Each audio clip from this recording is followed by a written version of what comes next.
శ్రీ గురుభ్యో నమ.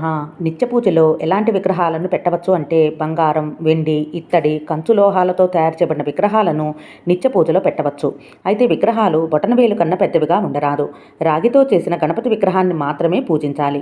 స్ఫటిక విగ్రహాలు పూజిస్తే విశేష ఫలితాలు ఇస్తాయి, కానీ అవి పగలకుండా చాలా జాగ్రత్త వహించాలి. అలాగే ఉగ్రస్వరూపం ఉన్న విగ్రహాలను, చాలా తేజస్సుగా ఉన్నవి, భయంకరంగా ఉన్న విగ్రహాలను పూజించరాదు. మనం అలాంటి మూర్తులను పూజ చేస్తే మన ప్రశాంతత తగ్గే అవకాశం ఉంది. అందంగా ఉన్నాయి కదా అని చెక్క విగ్రహాలు, మట్టి విగ్రహాలను తెచ్చి నిత్య పూజలో వాడరాదు. మట్టి విగ్రహాలను గణపతి, దసరా నవరాత్రుల్లో పూజిస్తాము. మరి నిత్య పూజకు ఎందుకు పెట్టరాదు అంటే మట్టి విగ్రహాలకు పగుళ్ళు వస్తాయి.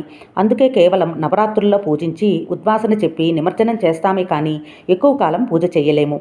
భగవంతుడి యొక్క మూర్తులు ఎప్పుడూ కూడా చిన్ముద్ర, అభయహస్తం, ఆశీర్వదిస్తున్నట్టుగా ఉండాలి.